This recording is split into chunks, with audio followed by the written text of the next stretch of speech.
Merhaba arkadaşlar. Biraz da şu yatırım araçlarından bahsedelim istiyorum. Hangi yatırım araçlarını biliyoruz? Lütfen rica ediyorum kafanıza şöyle bir sayın. Ne aklınıza geldi? Bankadaki mevduat hesaplarımız var. Altın var. Bir de borsa var değil mi? Türk borsası var. Değil mi? Oysa yatırım dünyası çok ama çok daha geniş.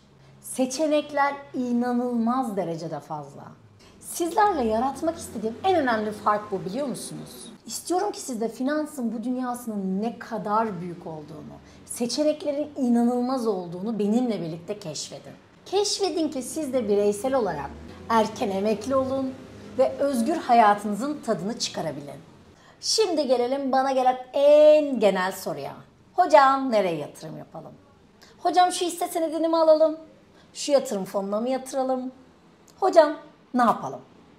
Şimdi arkadaşlar, bu sorularınızın hepsine tek bir cevap verdiğimi biliyorsunuz. Ben yatırım tavsiyesi vermem. Vereni de hoş karşılamam.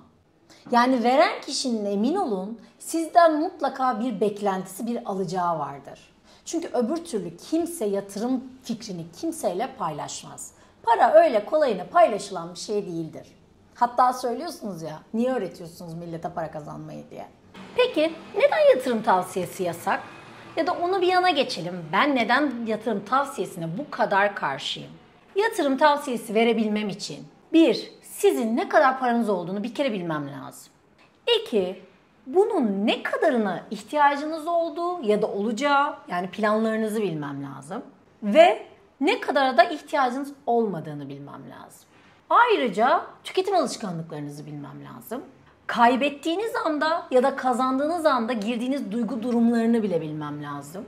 Kâra verdiğiniz tepkileri, zarar karşısında vereceğiniz hissiyatları tanıyabilmem lazım.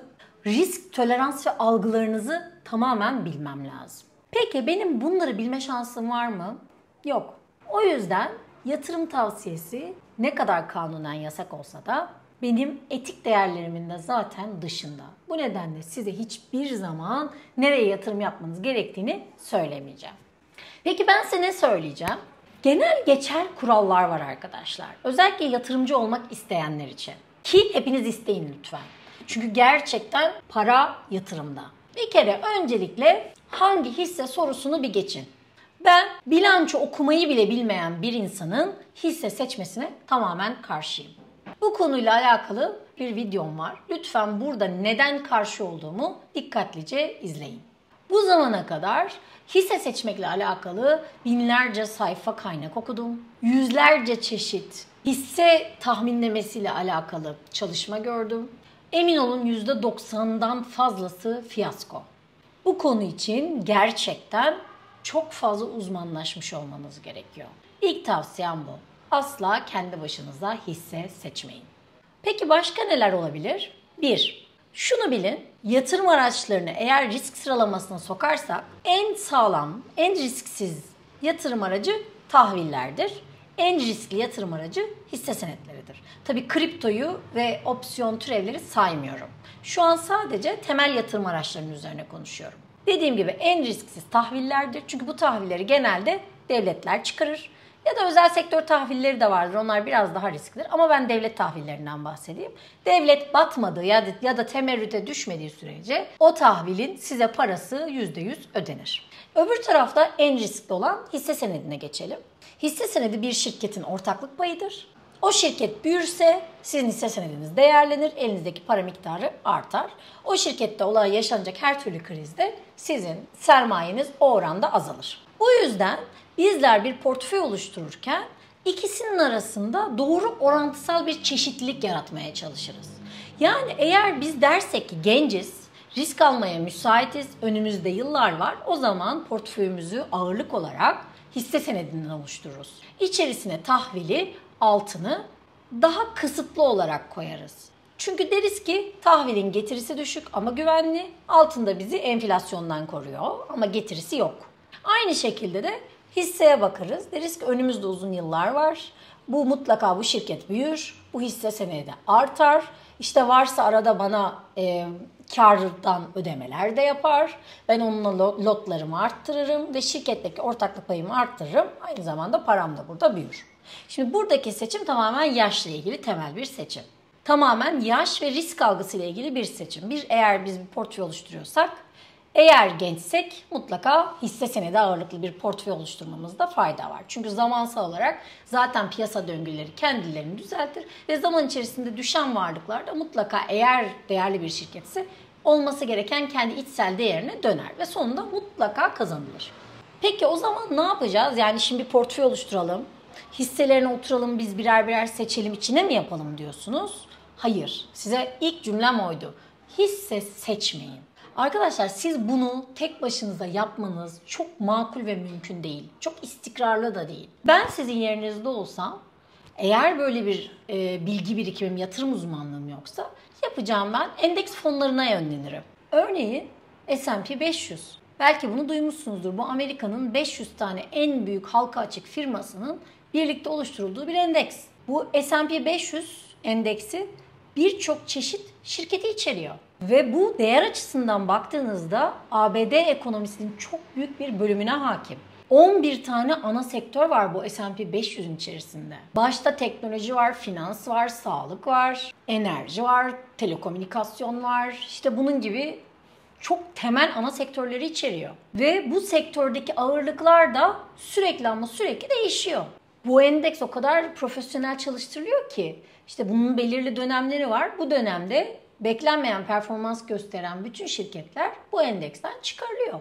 Yerine daha iyi performans gösterenler konuyor. Bu ne yapıyoruz biz burada? 500 tane şirketin olması, farklı sektör olması ne yapıyor? Piyasa değerinde bir ağırlık yaratıyor.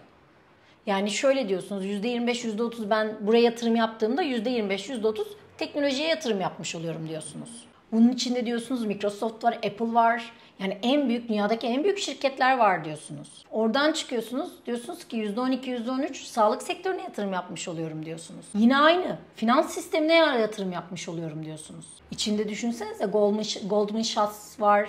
İşte Bank of America var. Sağlık bölümüne bakıyorsunuz. İşte bir Pfizer var. Yani dünyanın en büyük sağlık kuruluşları var. Ve şöyle de bir şey yok. Yani bunlar mutlak olarak da burada değiller. Ne zaman performansları düşerse o endeksten mutlaka alıkonuyorlar. Yerine yeni, daha iyi performanslı olan konuyor. Ben gayrimenkul istiyorum diyen var. İçinde gayrimenkul de var. Tamam, çok ağırlığı yok. %2, %3 ama büyük gayrimenkul firmaları da var. Bunu yatırım tavsiyesi olarak söylemiyorum kesinlikle. Bunlar endeksler. Bunun gibi dünyada işte S&P 500 var, Nasdaq endeksi var, Dow Jones'un endeksi var. Bunun gibi bir sürü endeks var. Bu endekslerin kendine ait ETF'leri var. Yani bu noktada demek istediğim şu ki, sizin hisse seçmeniz çok önemli değil.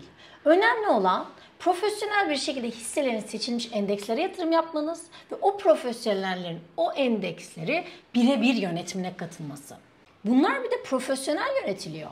Bunların belirli kriterleri var. Yani sizin kendi hayatınızda bir hisseyi satın alırken bir kriterlerinizin olması mümkün değil. Sizin istediğiniz hisselerin o kriterleri sürekli olarak karşılaması ve bunu takip etmeniz de mümkün değil. O zaman hisse yatırımındaki temel değer ne? Güven.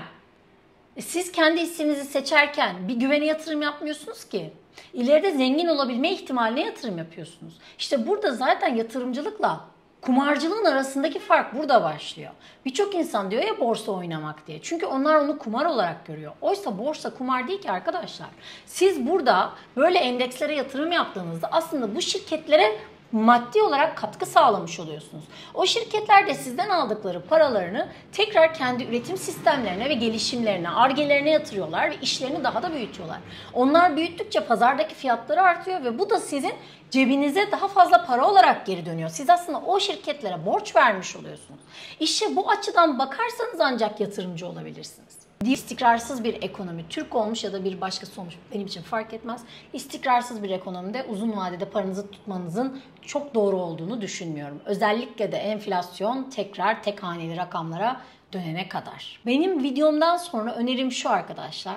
Investing, TradingView gibi bu tarz hisselerin ya da endekslerin olduğu bazı portallar var. Buraya girin ve bir deneme yapın. Atıyorum, bundan 10 sene önce 10.000 doları S&P 500'e yatırsaydınız bugün ne kadar paranız vardı? Şimdi neden dolar diyorum biliyor musunuz? Bunu da açıklayalım. Dolar dünyadaki rezerv para birimi. Yani her şeyin karşılığı dolar standardında. Dolar belirli bir istikrarda olduğu için dolar üzerinden konuşuyorum. Ben sizin yerinize şöyle kabaca bir baktım. 10 sene öncesi, yani yaklaşık olarak 2003-2004 yılında 10.000 dolarımı S&P 500'e koydum. Arada hiçbir katkı sağlamadım. Sadece koydum. Bana ödenen temettüler hariç şu an param 33.000 dolarlarda. Yani yaklaşık olarak neredeyse %200'den fazla bir getiri mevcut ve dolar bazında. Şunu diyeceksiniz. Ben girdim baktım, Türkiye'deki bir hisse senedi işte %500 getirmiş, %1000 getirmiş. %200 ne kardeşim diyeceksiniz. Sizden şunu istiyorum. O getirilere lütfen dolar bazında bakın ve doların da enflasyondan arındırarak bakın. O zaman kıyaslarsanız burada kıyaslayacağınız şey hem getiriler hem riskler hem de 10 sene içerisindeki duyulan güven. Yani siz S&P 500'e paranızı yatırdınız 10 sene önce. 10 sene içerisinde ne olacağım diye düşünmüyorsunuz. Diyorsunuz ki burada bir dolar bazlı bir kazancım var. Burada param 500 tane Amerika'nın en öncelikli kriterlerini sağlayan şirketlerde duruyor. Yani güvenle alakalı bir sorunum yok, spekülasyonla alakalı bir sorunum yok, portföy çeşitlendirmesiyle alakalı bir sorunum yok. Bunları düşünüyorsunuz. Aynı zamanda da bir de şöyle 40 yılda denedim.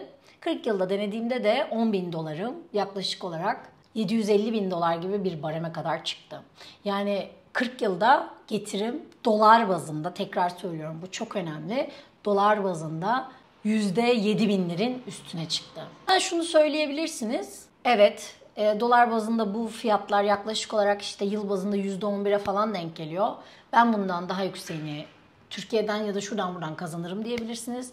Bundaki başarı şansınız gerçekten düşük ama tabii ki de yapabilirsiniz. Bu tamamen sizinle alakalı bir ayrım. Bir de burada önemli olan bir nokta var. S&P 500 dahil hiç fark etmez. %100 güvenilir endeksler de dahil. Geçmiş getiriler hiçbir zaman geleceği garanti etmez. Bizler en güvenilir yere yatırsak da yatırmasak da her zaman paramızın takibini yapmak durumundayız. Lütfen bu videonun sonunda siz de girin. Bir araştırın ya, neler oluyor, neler değişiyor. Bir bakın, gerçekten bakın. Sonrasında pişman olmayacaksınız. Size bu konuda garanti veriyorum.